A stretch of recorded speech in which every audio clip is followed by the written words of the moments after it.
16장에서 1절에 15절 말씀까지가 됩니다. 제가 잘못했던 것 같아요.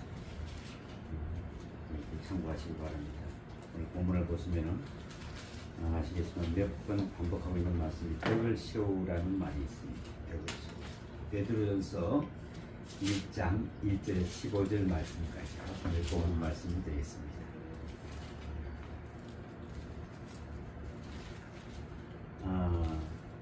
덕을 세우라. 덕을 세우는 길이 어디에 있는가, 어떻게 덕을 이룰 수가 있는가 하는 그런 말입니다. 덕이라 하는 말은 좀 더 큰 것을 의미하는데, 흔히들 우리는 부분을 전체에서 부분을 생각합니다. 언제든지 개인을 생각하고 전체를 생각하고 또 전체를 생각하고 개인을 생각하게 된다. 그런데 이 전체를 기쁘게 하고 또 전체의 조화를 이루고 전체가 아름다운 관계를 이룰 때는 이것을 덕이라고 한다. 이것을 덕이라고 한다. 그러니까 나 개인 하나를 기쁘게 하기 위해서는 다른 사람을 슬프게 해서는 안 된다. 나 하나를 이렇게 하기 위해서는 다른 사람에게 손해를 끼치면 덕이 되지 않는 것이다. 엄격히 말해서 다른 사람에게도 기쁜 일이요 나에게도 기쁜 일이 되어야 덕이 된다. 어떤 의미에서는 다른 사람은 기쁘게 할 수가 있는데 내가 손해가 너무 많아서 이렇게 되어도 사실 덕이 될 수가 없다 그랬습니다. 그러니까 덕이라는 말은 크다는 뜻입니다. 크다. 참 덕 입었다 그렇게 이야기하는 거죠. 전체가 조화를 이루고 전체가 기쁨을 얻고 전체가 행복해야 된다 그랬습니다. 이것이 바로 덕이다. 전체가 유익해야 합니다. 전체가. 그러므로 우리는 어느 사이에 우리는 이 현대 문명에 대해서 이기주의자들이 되어버렸어요. 이기주의자. 그래서 오늘 베드로서 1장 5절과 8절에 보면은 신앙생활에서 마치 계단을 올라가듯 이 계단의 성숙을 말씀하고 있습니다. 너희가 더욱 힘써 너희 믿음의 덕을, 덕의 지식을, 지식의 절제를, 절제의 인내를, 인내의 경건을, 경건의 형제우애를, 형제우애의 사랑을 따라. 이런 것이 너희에게 흡족한 즉 너희로 우리 주 예수 그리스도를 알기에 게으르지 아니하고 열매 없는 자가 되지 않게 하리니와. 열매 없는 자. 그래서 이게 오늘 말씀해 보면 몇 가지죠? 좀 몇 가지입니까? 좀 몇 가지야? 8가지죠. 8가지입니다. 그래서 믿음의 덕을 2단계가 벌써 덕이죠, 그죠? 덕인데, 그러니까 나 하나만 잘 믿는다고 해서 되는 게 아니라 가끔 보면은 이 8가지 단계 중에 아직도 한 단계도 못 올라간 사람들이 있다 이것입니다. 그래서 우리 교회는 이것을 여러분이 다 덕을 이루고 또 이루어야 한다 이렇게 말씀을 드리고 싶습니다. 덕이란 먼저 하나님 앞에 선하고 자기 자신에 대하여 선하고 또 이웃에 대하여 선한 것이 이 3가지가 합쳐져야 온전해질 때까지 이것을 덕이라고 말하는 것입니다. 나한테 굉장히 힘들게 하는 이것도 덕이 아닙니다. 이웃에 또 덕을 세우지 선하지 않은 것도 덕이 아닙니다. 그러나 우리가 여기서 부득불 우선순위가 있습니다. 이런 것도 있죠. 나도 좋고 너도 좋으면 참 좋지요, 그죠? 그런데 이것은 이상적이죠. 그러나 그럴 수 없을 때가 있어요. 둘 중에 하나를 택한다면은 누구를 택하겠어요? 둘 중에 하나를 택한다면 나를 버리고 너를 택해야지. 나를 버리고 너를 택해야. 이게 바로 덕입니다. 저도 좋고 하나님께서도 좋으면 좋겠는데 그렇지 못할 때가 참 많아요. 그러면서 부득불 하나님 편을 어떻게 해요? 택해야 되겠죠. 택해야 되겠죠. 이렇게 해가면서 덕을 이루어가야 된다는 말입니다. 덕을 세우는 길을 말씀하십니다. 먼저 강한 자가 마땅히 약한 자의 약점을 담당하고, 이 연약하다는 말은 이렇습니다. 믿음이 약해요. 생각이 약해요. 또 의지가 약해요. 감정이 약해요. 여러 면으로 약한 존재가 있다는 그런 말입니다. 아직 미숙하다는 것입니다. 이런 사람들을 볼 때 먼저 믿고 강하다는 사람, 믿음도 강하고 수준이 높다고 생각하는 그런 입장에서 어떻게 해야 하느냐. 그들을 약점을 감당하라. 약점을 감당하라. 남의 약점을 내가 감당하라. 내가 책임지라. 이러한 함입니다. 이렇게 하면 또 우리가 어떻게 또 책임을 집니까? 이렇게 할 수가 있죠. 무엇보다도 뭘 해야 될까요? 우리가 이해해야 됩니다. 이해해야 됩니다. 저들이 아직 약한 자라고 하는 것을 이해해야죠. 아직 어리고 미숙하다는 것을 충분히 이해해 주는 것입니다.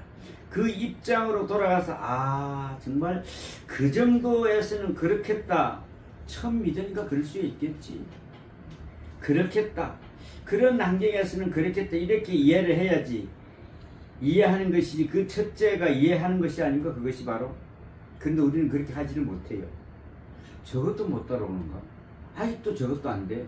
뭐만 보고? 사람만 보고. 참 보기는 똑똑하게 생겼어. 그런데 그것도 못해? 못할 수 있죠. 못합니다. 그래서 우리는 모든 것을 이해하지 말으면 너무 빨리 속단하는 것이 된다. 속단을 너무 빨리 한다. 그것도 모르느냐 이럴 수 없다. 이럴 수는 없어요. 아직 모르니까 그렇지 않습니까? 모르니까. 조금 있으면 알게 됩니다. 그것도 못하느냐? 아니에요. 조금만 기다리면 그것도 넉넉히 할 때가 온다는 것입니다. 어떻게 하루아침 이를 비판하겠어요? 그러므로 기다려 줘야 한다는 것입니다. 비록 마음에 들지는 않지만은 어느 수준에까지 도달하지 못하지만은 우리에게는 기다리는 자세가 있어야 한다 그랬습니다. 이것이 바로 감당하는 것입니다. 또 하나 어떤 경우에도 실망하지 말아야 합니다. 우리는 이런 말 잘하죠. 너한테 실망했어. 그 사람을 받는 입장으로서 실망해서 그러면 그때는 그 사람은 화를 내겠지만 그 사람은 완전히 다운되어 버립니다. 나 너 때문에 실망했어. 이거 소리 하지 말라는 것입니다.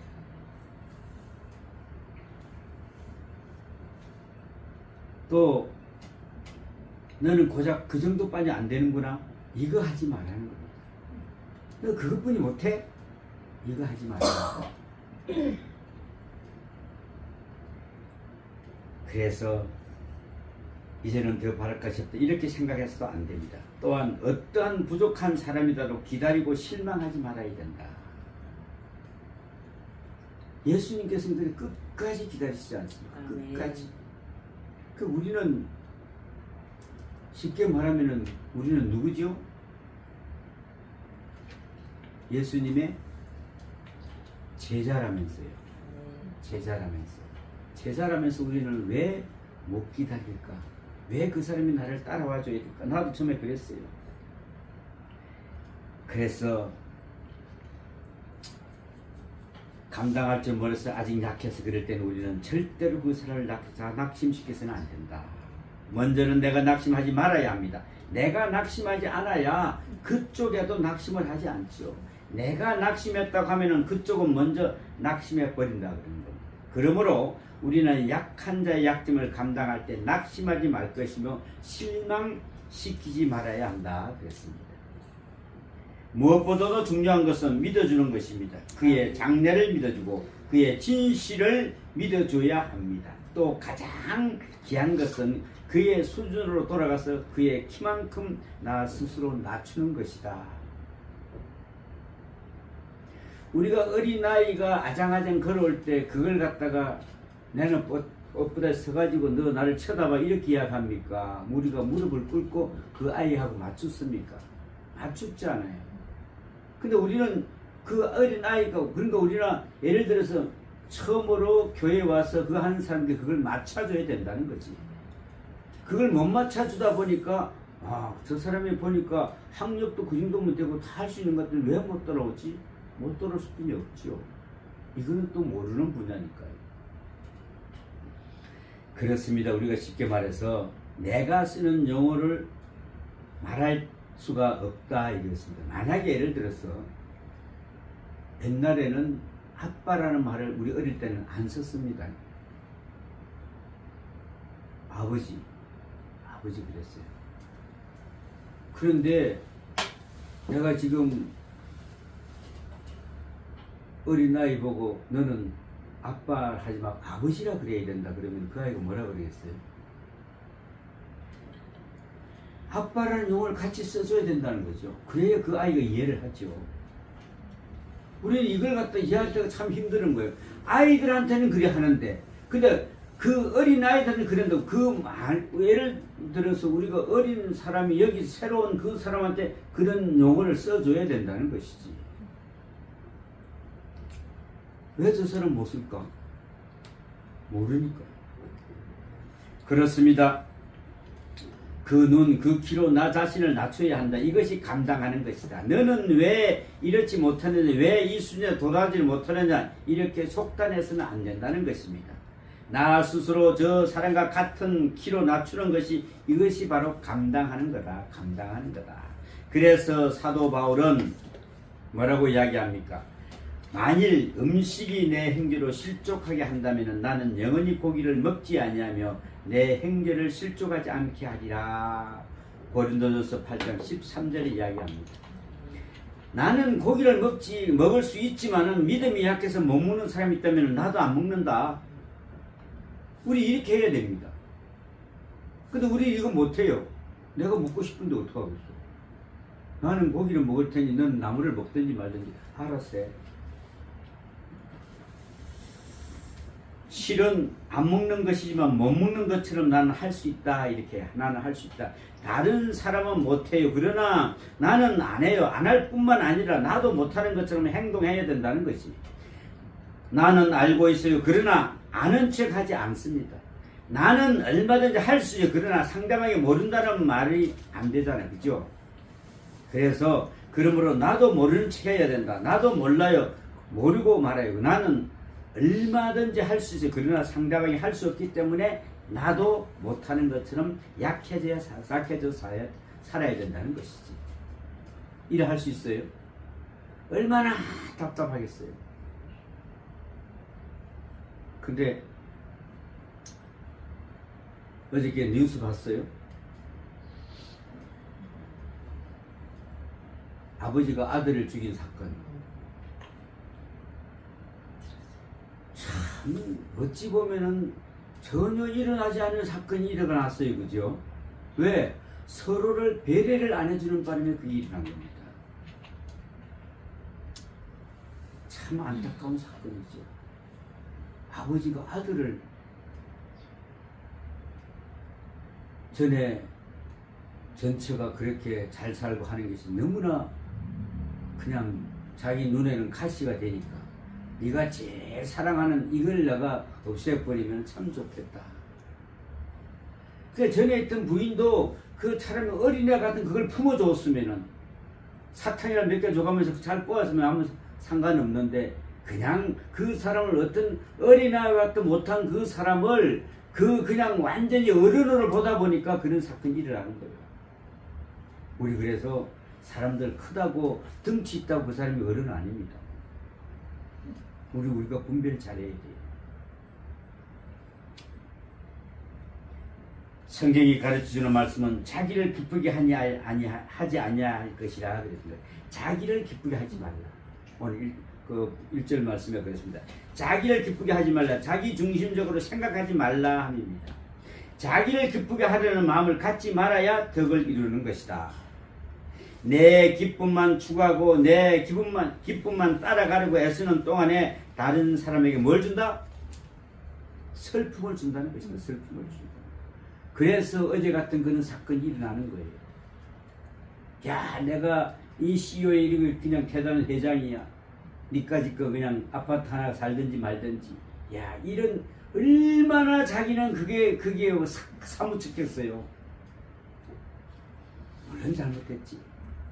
근데 우리가 사람을 한 사람을 자꾸 이야기하다 보면은 심리를 상담하다 보면은 아 그래 이래서 할 수가 있었겠구나.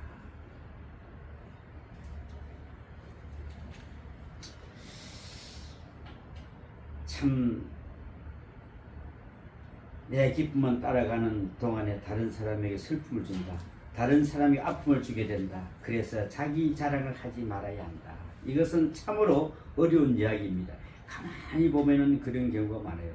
내가 나 자랑하고 있어요. 그죠? 내가 잘한다고 하는 순간에 다른 사람 못한다는 말이 되어버린다. 이것이 바로 언중유골이라는 그런 말씀입니다. 나는 지금 분명히 내가 할 수 있는 말밖에 안 했어. 그러나 이 말은 곧 다른 사람이 못한다는 말이 되고 만다. 그래서 덕을 세우려면 자기를 자랑하지 말고 자기를 기쁘게 하려는 마음을 버려야 한다. 자기 중심적인 기쁨을 추구하지 말아야 된다. 이렇게 이야기합니다. 또 그러므로 이 말은 뜻은 무엇이냐? 감정보다 지식을 택하라는 것입니다. 감정으로 살아서는 안 됩니다. 내 기분대로 살 수 없어요. 여러분도 잘 아시지 않습니까? 음식을 먹을 때 내 입에 좀 맛이 안 맞아. 앞에 대면 야, 이 음식 정말 짜고 맛이 없다 그러면 어떻게 되겠습니까?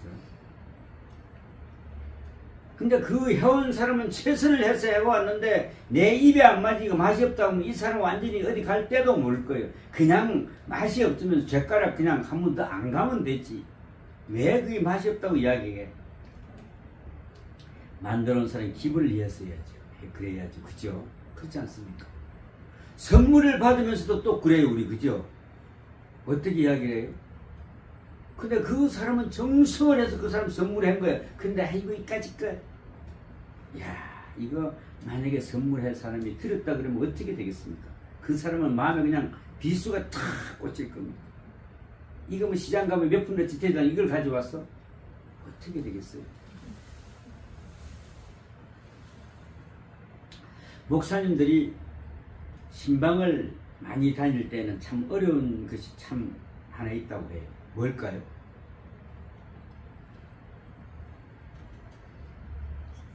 자꾸 먹을 것을 내주는데 먹을 수가 없다. 참 힘들답니다. 그렇죠? 어떨 때는 하루에 커피 13잔, 15잔을 먹는답니다. 또 차를 먹고 그런데 어째서 힘이 드냐면은 돈은 그래도 돈이 많고 잘 사는 집에 가서 이 커피를 예쁜 커피잔에 다 커피 폼 잡고 나면 아이고 내가 지금 먹어서 못 먹습니다 하면은 그래도 이해를 한대요. 진짜 못 사는 집에 가서 커피를 하면 이걸 먹어야 된대. 왜? 커피를 어디다 다 먹을까? 밥그릇에다가. 밥그릇에다 커피를 딱 가면 목사님 이거 드셔. 이거 안 먹고 올 수는 없다는 거지. 야, 그런데 또 방금 옆집에서 점심 먹고 나갔는데 물어보지도 않고 어제 또 막국수가 맛있다고 시켜왔어요. 잡수세요. 그러면은 또 같이 갔던 일행들은 아이고 음식 하지 말라 그랬는데 왜 했어? 그럼 그거 안 먹고 가면 그 사람 얼마나 지금 섭섭하겠어. 그래서 목사님들은 아이고 뭐라고 한다고요? 밥배는 별도로 국수배는 별도로 또 먹는다는 거예요. 그러고 나서 나오면서 소화제 먹어야 된대. 정말 이때는 안 먹을 수 없다는 것이죠. 근데 그게 그 막국수 별로 맛이 없다니까. 그런데 진짜 맛있다고 해야 이게 덕이라는 거죠. 그래서 웃고 싶지 않아서 그러나 웃어야 하고 남이 웃을 때 같이 웃어야지. 남은 다 웃는데 가만히 있어 보세요. 이걸 덕을 이루지 못하는 거 아니겠습니까? 우리가 덕을 세우는 것은 내가 희생하는 겁니다. 내가 희생하지 않고 덕을 세운다 이건 있을 수가 없는 것입니다. 그러므로 감당할 수밖에 없습니다. 내 기분 따라 살아서는 안 돼요. 기분을 지어버리세요. 그랬습니다. 요새 말로 기분을 끄고 살아야 한답니다. 기분 스위치 내리세요. 그래야 넉넉히 살아갈 수 있어요. 기분 스위치 끄세요. 이제부터 내 기분 스위치 끄고 살아야 돼요. 내 기분대로 감정 주도적으로 살아서는 안 됩니다. 이러면은 덕을 이루지를 못한다 그랬습니다. 대개 보면은 감정에 민감한 사람들은 언제나 말썽이 일어난다는 것이죠. 생각나는 대로 이야기하고 기분 나는 대로 이야기하기 때문에 결국 많은 사람들의 마음을 아프게 하는 것이요. 그래서 덕을 세우지 못한다. 그러므로 감정보다는 지적이어야 한다. 그랬습니다. 깊이 우리가 생각해야 합니다. 이게 바로 덕입니다. 상대방에게 해로울까 이로울까 이래서 되는가 안 되는가 적어도 몇 번을 생각하고 나서 말하고 행동해야 하는 것입니다. 이게 바로 덕을 이루는 것입니다. 그리고 지적이고 냉정해야 합니다. 지성적이라야 합니다. 우리는 이것보다 더 중요한 것이죠. 그렇다고 지적할 수가 없어요. 생각해 보세요. 우리가 아침에 일찍 일어난다고 하면 다짐을 했습니다. 그런데 자고 싶을 때도 있고 게으름을 피울 때도 있죠. 그런데 덕을 세우려면 의지로는 일어나야 된다는 거지. 자, 이것을 내 기분대로 살겠습니까? 저는 진짜 군대에 가서도 내 기분대로 살아보지 못했어요. 정말 늘 긴장하고 살았습니다. 늘 긴장하고. 왜요? 앞에가 바로 그래도 이 육군들은 보면은 이제 철조망이라도 있어가지고 넘어오려면 시간이 걸리는데 거기는 바다니까 철조망도 아무것도 없잖아. 그냥 샹 하고 넘어오면 돼. 어디가 경계선인가도 잘 몰라. 항상 긴장하고 있어. 아침에 일어나면. 그럼 이제 이게 그 해무가 이제 바다에 안개가 쫙 끼면 아무것도 안 보여. 바다에 끼면 아무것도 안 보여. 불과 몇몇 앞도 안 보여. 그럼 이때는 어떻게 하겠어요? 적외선 망원경을 탁 띄워놓는데 이것도 잘 안 보여. 얼마나 긴장해야 되겠어요? 그래서 이거를 남에게 잘하려고 그런 게 아니라 내 모든 업무를 하기 위해서는 내가 긴장 안 하면은 그 모든 것은 다 죽습니다.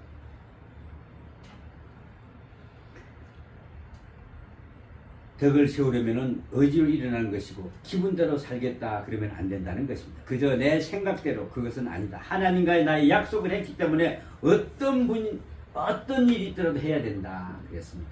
어떤 분이 부지런히 교회를 봉사를 합니다. 그 바쁜 와중에서도 또 출장을 갔다가도 돌아와서 막 열심히 봉사를 합니다. 그래서 그 목사님이 물어봤습니다. 집사님 왜 그렇게 열심히 하십니까? 그랬더니 하나님과 약속하기 때문이라고 이야기하더랍니다. 저는 하나님과 약속을 했습니다. 목사님과 약속, 교회가 약속한 게 아닙니다. 하나님과 약속을 했습니다. 이 얼마나 중요한 일입니까? 여러분 사람하고 약속하지 말고요. 하나님하고 약속하시길 바랍니다. 성경은 이웃을 기쁘게 하되 그랬습니다. 2절에 나 자신의 기쁨을 추구하지 않고 다른 사람을 기쁘게 한다는 그런 말입니다. 다른 사람을 기쁘게 하는 것이라면 무엇이든지 합니다. 그러나 내 마음에 들지 않아도 합니다. 그래서 다른 사람을 기쁘게 하기 위해서는 음식 만든 사람을 기쁘게 하기 위해서는 맛있게 먹어야 됩니다. 저번에 그 회사 일을 하는데 은행 지점장이 밥을 산다고 우리 회사를 봤어요. 야, 그런데 자기 딸은 굉장히 좋은 식당에 데려가서 탁 그 조개 그 탕을 끓여서 먹는데 그걸 탁 하나 먹다가 탁 씹다가 이빨이 탁 깨져버렸어. 이걸 이빨이 나갔는데 이거 주인 불러가지고 이거 저거 하면은 또 이거 먹다가 이거 저거 한다고 그냥 왜 그랬으냐고 돌이 하나 씹힌 것 같다. 내려놓고 이빨은 아파서 그때부터 못 씹는 거예요. 결국은 그 사람을 덕을 씌워주기 위해서 내가 아프다 소리 안 하고 그냥 그대로 가서 나중에 나는 그 이빨에 다 썩어서 빠졌어. 그 왜 그러냐면은 그 사람을 다치게 하지 않으려고 하다 보니까 누가 희생을 해야 돼? 내가 희생을 해야 돼. 그래서 전에 한 프로팀의 그 감독이 이런 말을 했어요.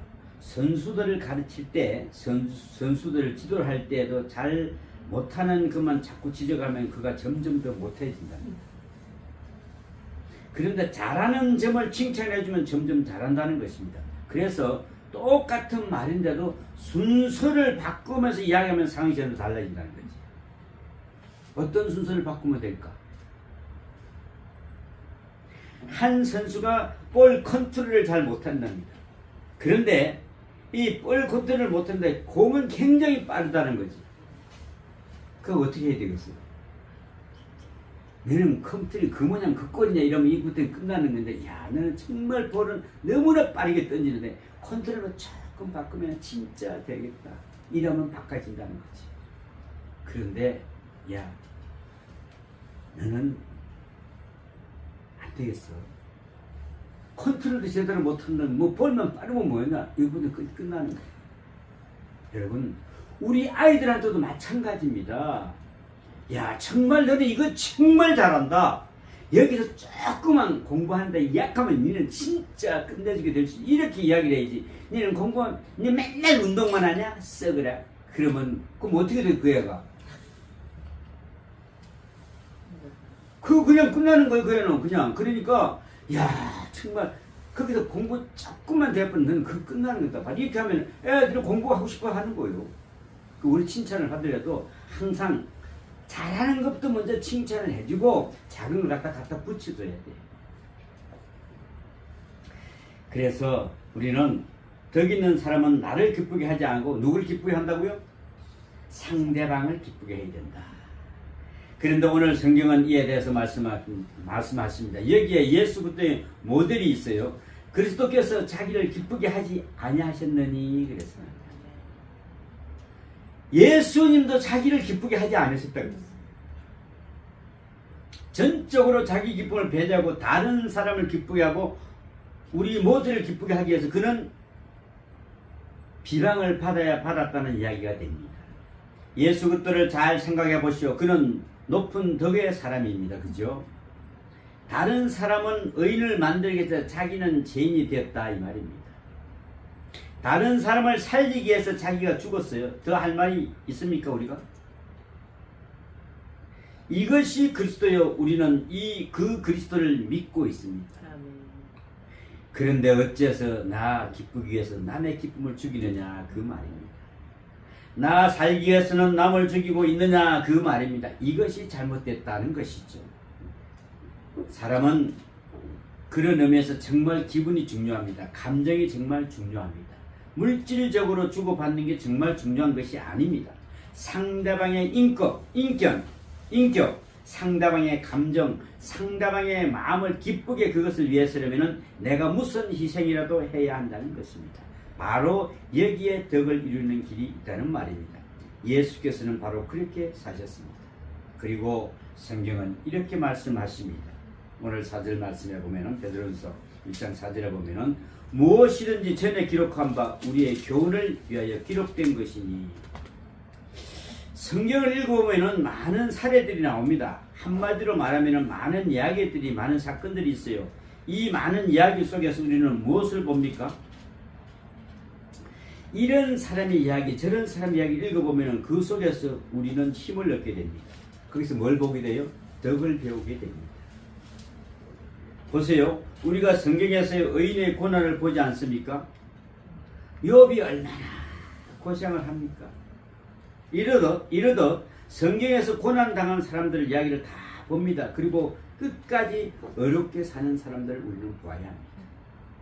그리고 약속을 바라보고 사는 사람들을 봅니다. 약속을 받고 그 약속이 성취된 사람들을 봅니다.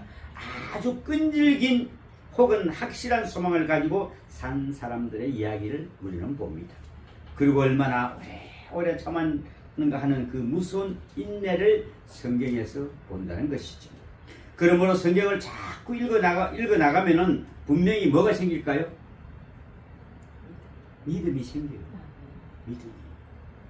또 소망이 생겨요. 또 뭐가 생길까요? 사랑이 생겨요. 그리고 뭐가 생길까요? 덕이 생깁니다. 덕이 생깁니다. 덕 있는 사람이 됩니다. 바로 이래서 성경 공부를 하는 것입니다. 열심히 성경 공부하고 성경 이야기를 자꾸 듣다 보면은 어느 사이에 내가 성경에 나타난 인물, 성경에 지향하고 있는 그러한 사람들이 성숙된 덕으로 있는 사람들을 켜진다는 그런 말입니다. 그래서 소망과 안위를 얻게 된다고 성경은 말씀하는 것입니다. 특별히 오늘 본문을 자세히 읽어보면 인내와 위로의 하나님이 너희를 그리스도 예수를 본받아 서로 뜻을 갖게 하여 주사 그랬습니다. 5절 말씀입니다. 하나님께서 뜻을 갖게 만드신다는 그런 말씀입니다. 뜻이 하나 되게 하신다는 그런 말입니다. 그래서 서로 받아들이게 되고 또 하나가 되어서 하나님께 영광을 돌리게 하여 주신다. 하나님께서는 이것을 가능케 해 주신다. 내 의지가 아니라 하나님께서 가능케 하신다 그랬습니다. 성경을 읽어가는 동안에 성령으로 마음을 감동하게 하시고 하나님께서 나로 하여금 덕 있는 사람이 되게 하신다는 것입니다. 이것을 잊지 말아야 합니다. 성경을 읽고 기도하고 성경을 읽어보세요. 부지런히 성경을 읽으면서 그 속에서 하나님께서 나로 덕 있는 사람을 되게 하시고 내가 사랑하는 사람과 뜻이 하나 되게 하시고 그렇게 만들어 주신다는 그런 말씀입니다. 오늘 성경은 하나님의 말씀의 힘으로 이것을 가능하게 하신다 그랬습니다. 그 결과로 7절을 봅니다. 그러므로 그리스도께서 우리를 받아 하나님께 영광을 돌리신 것 같이 너희도 서로 받으라. 아멘. 서로 수용하라는 그런 말입니다. 얼마나 좋은 말씀입니까? 그리스도께서 우리를 영접하신 것처럼 서로 영접함이라 하였습니다. 그리스도께서 우리를 영접하신 것처럼 영접한다면 세상에 영접 못할 사람이 어디 있겠습니까? 수용하지 못할 사람이 어디 있어요? 사랑하지 못할 사람이 어디에 있느냐 그런 말입니다. 그리스도께서 우리를 받으신 것처럼 서로 받으라 그랬습니다. 이것을 죄인으로 행하신 사랑이요 창조적 사랑이요 능동적 사랑이요 대속적 사랑입니다. 이 사랑의 진리, 이 사랑의 뜻, 이 사랑의 의지로 서로 받으라 그랬습니다. 이렇게 될 때에 하나님의 영광을 드러낸다는 그런 말씀입니다. 이런 실화가 있는데 정신여고 아시죠? 상당히 또 그리스도 미션 스쿨인데 저기 거기 이하동 거기 있었는데요. 거기에 정신여고 선교 찬양팀이 있었는데 이 팀의 인원은 전체가 15명이랍니다. 그런데 어디 가서 연주가 끝나면 학생들이 나도 미니버스로 막 달려간다는 것입니다. 서로가 그 버스를 타는 것이죠. 이게 하루 이틀도 아니고 그렇게 하는 것을 가만 보고 교장 선생님 좀 이상하게 생각했어요. 좀 봐봐. 너희들 보니까 버스를 타고 왜 그렇게 뛰어가느냐 물어봤습니다. 왜들 그렇게 소리를 뜨느냐? 도대체 왜 그러느냐? 그러나 알고 보니까 그게 아니었습니다. 그 담당 선생님이 이야기합니다. 교장 선생님, 우리가 서로 자리를 잡으러 뛰어가는 게 아닙니다. 이 버스는 12인승입니다. 자리가 석 자리가 부족합니다. 그런데 학생은 15명이에요. 어떻게 해야 될까요?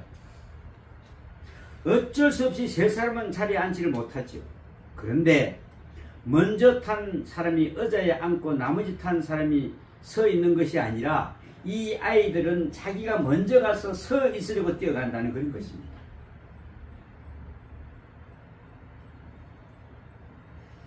그러면 나머지 사람들이 자리에 앉게 되죠. 이 이야기를 가만히 듣는 교장 선생님 너무나 감동을 받았어요. 야, 그래? 그래도 예수 믿는 자들이니까 서로가 서로를 배려하는 뜻을 내가 먼저 뛰어가가지고 탁 가서 앉아 이렇게 해서 이렇게 서가 있으면 다른 애들 쭉 앉는다는 거예요. 이게 예수 믿는 아이들의 입장입니다. 그래서 교장 선생님이 감동을 받아서 어려운 가운데서도 버스를 15인승으로 바꾸어줬다고 합니다. 보세요. 어떻게 하면 남을 기쁘게 할까? 어떻게 하면 남에게 좋은 자리를 내주고 내가 참을까? 이 얼마나 아름다운 마음입니까? 선교 찬양 대원답지요? 이것을 우리가 깊이 생각해야 합니다. 이것은 어디서 나온 마음입니까? 그들이 하나님을 찬양하면서 이 같은 마음을 가지게 되었다고 생각됩니다. 이는 찬양하는 자의 마땅한 자세라고 생각합니다. 하나님을 찬양하는 자의 마음에서 이런 행동이 따른다는 것입니다. 그래서 오늘은 성경은 소망의 하나님이라고 말씀하십니다. 소망의 하나님이 모든 기쁨과 평강을 믿음 안에서 너에게 충만하게 하사 성령의 능력으로 소망이 넘치게 하시기를 원하노라. 13절을 말씀하고 있습니다. 이는 모든 찬양대에 대한 이야기입니다. 찬송과 소망입니다. 하나님께서 기쁨과 평강을 충만하게 하신다는 것입니다. 소망이 기쁨을 주고 소망이 충만할 때 이 같은 덕이 있는 사람이 된다 그랬습니다. 실망하는 사람, 절망하는 사람, 자기 절망에 빠진 사람은 절대로 남에게 덕을 끼칠 수가 없습니다. 소망으로 충만할 때에 내 마음에 평강이 충만할 때에 여유가 생긴다는 것입니다. 그래서 다른 사람을 받아들일 수도 없고 수용할 수도 있고 사랑할 수도 있고 참을 수도 있고 나아가서는 덕을 끼치는 덕을 세우는 그런 인격에 도달한다는 것입니다. 우리는 다른 사람을 받아할 수 있도록 우리는 늘 기도해야 됩니다. 여러분, 우리의 마음이 넉넉합니까? 우리는 이 태평양 마음처럼 누구나 다 수용할 수 있어야 됩니다. 저번에 어떤 목사님이 이런 말씀을 했어요. 목사님, 참 이상하지요? 뭐가요? 이상하지 않습니까? 뭐가요?